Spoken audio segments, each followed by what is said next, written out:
Hello students, आज हम लोग करेंगे एक्सरसाइज 5.3 का क्वेश्चन नंबर 8 अरिथमेटिक प्रोग्रेशंस के अंदर। Find the 20th term of the AP whose 7th term is 24 less than the 11th term, find first being 12। तो यहाँ पे हमें फाइंड करना है 20th टर्म हमको फाइंड करना है। हुज 7th टर्म, जिसका कि 7th टर्म जो है is 24 less than the 11th term. तो इक्वेशन इस तरह से बनेगी। तो इट्स मीन इसको हम थोड़ा सा ठीक कर लें तो ये हो जाएगा हमारा A11 माइनस A7 24। तो इन दो टर्म्स के बीच के अंदर 11th और 7th टर्म के बीच का डिफरेंस जो है वो 24 हो गया इसका मतलब। तो पहले हम देखेंगे A11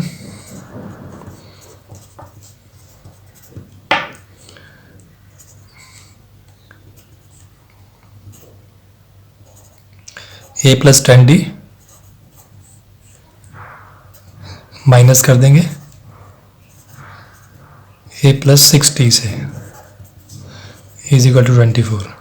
तो it's mean A plus 10D minus A minus 6D should be equal to 24।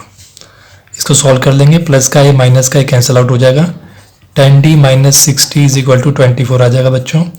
10D minus 6D हो जाएगा 4D, 4D is equal to 24, therefore D is equal to 24 upon 4। D आ गया हमारा 6, D हमारा 6 आ गया बच्चों। उसने कहा है कि फर्स्ट बीइंग 12, यानी A की वैल्यू जो है वो क्या गिवन है, A वो कह रहा है A इज 12 है। तो इट्स मीन हमारे पास D और A की वैल्यू आ गई। अब हम लोग ने 20th टर्म फाइंड करना है। तो 20th टर्म फाइंड करने के लिए हमें जनरल फॉर्मूला पुट कर देंगे, A प्लस 19D डाल सकते हैं। तो A20 is equal to A हमारे पास 12 है, 12 प्लस 19 इंटू D की वैल्यू हमारी 6 है। तो A20 is equal to 12 plus 19 6 जा 114, therefore A20 is equal to 126। तो उसका हमारा 20th टर्म जो है वो 126 वैल्यू है, देयरफॉर आंसर इज 126।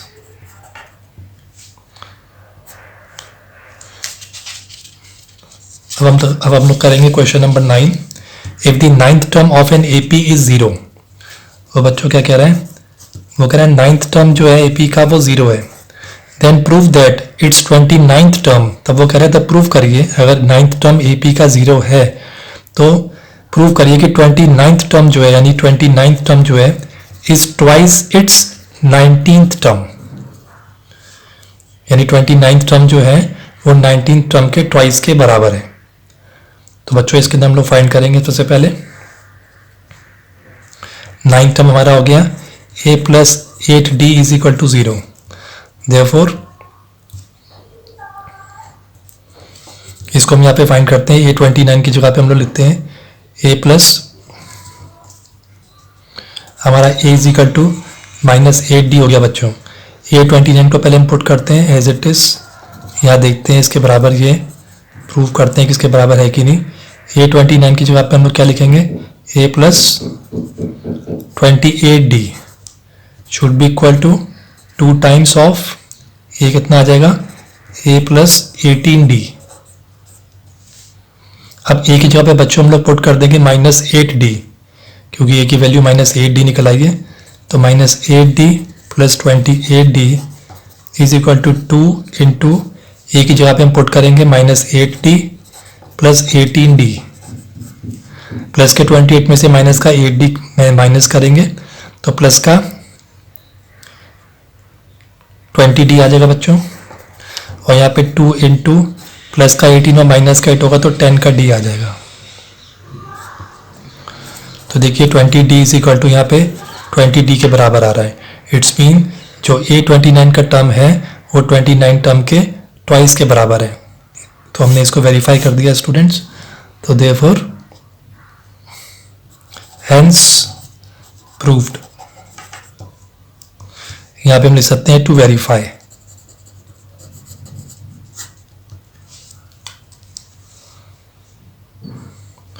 अब हम करेंगे क्वेश्चन नंबर 10। क्वेश्चन 10 में क्या है बच्चों, find weather 55 is a term of the AP 7, 10, 13 और not, if yes find which term it is. हमें इसमें फाइंड करना है कि हमारे पास जो टर्म है 55 इज़ अ टर्म, क्या 55 इस ए पी का कोई टर्म है, अगर है तो find which term it is. तो सॉल्यूशन करते हैं इसका। ए पी दिया हुआ हमारा 7, 10, 13। इट्स मीन बच्चों इसके हमारे पास ए कितना हो गया, 7 हो गया, और डी देखा जाए तो 10 - 7, टू सक्सेसिव टर्म्स के बीच का डिफरेंस हमारे पास 3 आ रहा है। तो डी भी आ गया हमारे पास, ए भी आ गया। हम लोग चेक करते हैं कि ए 55 जो है वो किसी का टर्म है कि नहीं। तो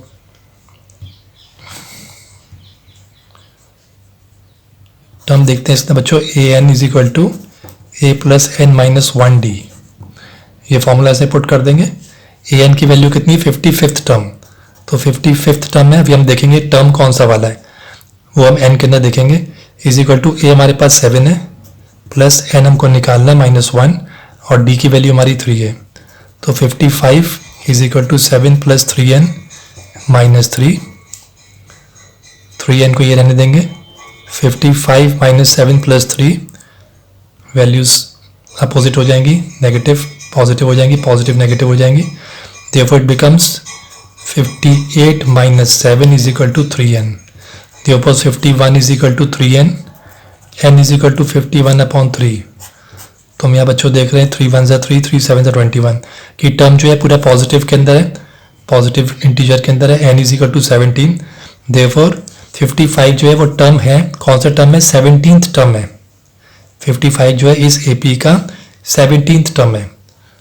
तो और answer is, if yes find which term it is, तो इट इज, पहले लिखेंगे yes it is 17th term. इस तरह से हम लोग क्वेश्चन 10 को सॉल्व करेंगे। अब आता है हमारे पास क्वेश्चन 11, डिटरमाइन के। इसमें हमको के बच्चों फाइंड करना है, so that k² + 4k + 8, second है 2k² + 3k + 6 and 3k² + 4k + 4। तो सारे टर्म्स दिए, 3 टर्म्स दिए, are 3 consecutive terms of an AP. तो हमको इसमें k की वैल्यू निकालनी है, और ये एपी के अंदर है, एपी है ये। तो देयरफॉर सॉल्यूशन, इसमें बच्चों हम देखें यार, हमको पता है a2 - a1 should be equal to a3 - a2 के बराबर होनी चाहिए। कंसेक्यूटिव टर्म्स जो हैं उनके बीच का डिफरेंसेस d जो है वो सेम होना चाहिए। तो देयरफॉर हमारे पास यहाँ पर a1 जो है वो क्या है, a1 is k² + 4k + 8, a2 हमारे पास है 2k² + 3k + 6, और थर्ड है a3 है हमारे पास 3k² + 4k + 4। तो बच्चों देखते हैं हम ये वाला फॉर्मूला अप्लाई करते हैं। a2 - a1 कितना हो रहा है हमारे पास, a2 हमारा है 2k² + 3k + 6 में से माइनस कर देंगे a1 को। a1 की वैल्यू है k² + 4k + 8। तो इसको हम ये सॉल्व करें,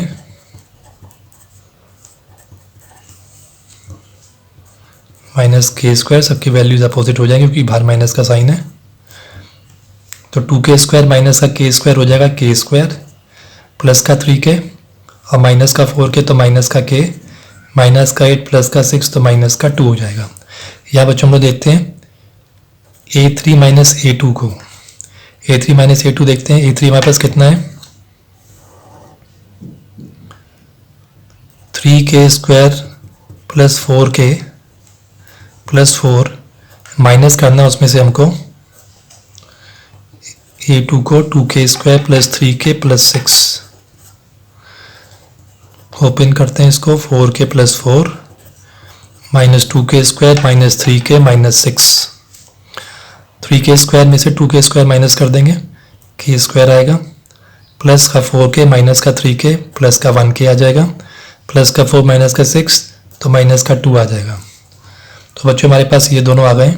हमको पता है कि a2 - a1 should be equal to a3 - a2। तो हम इसके हिसाब से a2 - a1 is equal to a3 - a2, इसकी जो वैल्यूज हमारे पास फाइंड हुई है इसके सामने लिख देंगे नीचे k2 minus k minus 2 is equal to k square plus k minus 2। k square से k स्क्वायर कट गया, minus k plus k minus k हो जाएगा, इधर आके माइनस टू जाके प्लस का 2 हो जाएगा। तो बच्चों यहाँ पे माइनस का 2k इज इक्वल टू 0 हो जाएगा। Therefore k is equal to 0 हो जाएगा हमारा आंसर। तो यहाँ पे k की वैल्यू हमने क्या डिटरमाइन करी है कि 0 होनी चाहिए। Therefore answer is k is 0। अब बच्चों हम लोग करते हैं क्वेश्चन नंबर 12। इसमें पूछ रहा है स्प्लिट 207 इनटू 3 पार्ट्स। 207 को 207 को 3 पार्ट्स में स्प्लिट करना है such that these are in AP. इस तरह से स्प्लिट करना है कि ये एपी की फॉर्मेशन में हो and the product of the 2 smaller parts is 4623। तो इस जो प्रोडक्ट है शुरू के जो स्मॉलर जो पार्ट्स होंगे उनका प्रोडक्ट जो है वो 4623 होना चाहिए। तो उसको हम सॉल्व करते हैं। मान लीजिए हम मानते हैं लेट, क्योंकि यहाँ पे 3 पार्ट्स में डिवाइड किया है, लेट 3 कंसिक्यूटिव पार्ट्स भी मान के चलते हैं b a plus t and a plus 2d। क्योंकि एपी के अंदर, इसलिए हमने एपी के फॉर्म के एपी के हिसाब से हमने यहाँ पर वैल्यूज पुट कर दी हैं फॉर्मूले के हिसाब से। अब यह देखिए यहाँ पर, अब इसके अंदर ये 3 पार्ट्स जो हैं इसको हमने स्प्लिट करना है किसमें 207। इट्स मीन इन तीनों का टोटल सम कितना होना चाहिए 207 होना चाहिए। Therefore a plus t plus a plus 2d should be equal to T07। क्यों हमने इसको स्प्लिट कर दिया, 3 के अंदर स्प्लिट करा है तो इन तीनों के बराबर हो गया 207। अब हम देखते हैं इनकी वैल्यूज क्या बनेंगी। इसके बराबर रखने पे ए को सबको ऐड कर देंगे, 3a plus 3d is equal to 207 आ जाएगा। ओके, अब इसमें से हम यहाँ पे अगर 3 हम कॉमन बाहर निकालें तो ये हो जाएगा a plus t is equal to 69। 3 6 18, 3 9 27। a plus t is equal to 69 हो गया बच्चों। तो पहली क्वेश्चन तो हमारे पास ये आ गई। आफ्टर दैट हमको पता है कि उसने कहा है कि जो स्मॉलर पार्ट्स हैं, तो स्मॉलर पार्ट शुरू के ये 2 होंगे, ये वाला ज़्यादा बड़ा होगा। तो शुरू के 2 पार्ट का जो प्रोडक्ट है वो 4623 है। तो प्रोडक्ट्स देखते हैं, products of 2 smaller parts is equal to 4623। इसका मतलब a को हम मल्टीप्लाई कर दें a प्लस टी के साथ तो हमारा 4623 के बराबर होना चाहिए। तो इसको हम इसके मल्टीप्लाई करेंगे तो ये आ जाएगा। हमारे पास हमको ऑलरेडी पता है कि a प्लस टी हमने निकाला है 69। तो in place of a plus T हम लोग 69 की वैल्यू सब्सटीट्यूट कर देंगे इज इक्वल टू 4623। तो a की वैल्यू निकालनी तो 4623 डिवाइडेड बाय 69। तो बच्चों इसको हम डिवाइड करेंगे तो हमारा आंसर आ जाएगा 67। तो इसके अंदर अगर हमें इसका निकालना पड़े कि इसके 3 पार्ट्स क्या कौन से हैं, शुरू के 3 पार्ट्स किस तरह से स्प्लिट करें 207 में, तो हमने पहले वैल्यू ली थी a ली थी। तो therefore a is equal to 67 हो ही गया है। दूसरा है a plus t mean 67 plus a plus t हमारा 69 है तो हम 69 ही ले लेते हैं। और तीसरा है हमारे पास a प्लस 2d। तो a प्लस 2d के अंदर हम लोग कितना लेंगे, क्योंकि यहाँ पे 67 बच्चों हम देख रहे हैं यहाँ पे 2 का डिफरेंस है, तो हम ले लेंगे a plus 2d is equal to a plus 2 into a हमारे पास a बच्चों हमारे पास 67 है, 67 प्लस 2 इंटू डी है। तो 2 इंटू हम लोग कितना रख लेंगे 2 प्लस 2 इंटू, यहाँ पे हमारा d जो है d is equal to 69 minus 67। d हमारा यहाँ पे 2 आ रहा है तो देयरफॉर 2 आ रहा है यहाँ पे हमारे पास, तो d की वैल्यू 2 इंटू 2 कर देंगे बच्चों यहाँ पे। तो इट विल बिकम 67 प्लस 4, तो ये हो जाएगा हमारा 71। तो देयरफॉर हमारे पास 3 वैल्यूज़ आ गई यहाँ पे। AP हमारा 67, 69 एंड 71। तो बच्चों हम इसको सबको प्लस करके भी देखेंगे तो आप देखेंगे कि इन तीनों का टोटल सम जो है वो 207 ही होगा। चेक करते हैं 67, 69 एंड 71। तो बच्चों आप देख सकते हो कि ये 207 ही आ रहा है। इट्स मीन शुरू के जो 3 प्रोग्रेसिव जो अरिथमेटिक प्रोग्रेशन है हमारे 67, 69, 71 वो बिल्कुल ठीक है, क्योंकि ये तीनों का टोटल सम जो है वो हमारे 207 से मैच कर रहा है. तो it's mean our answer is AP 67, 69 and 71. Thank you students.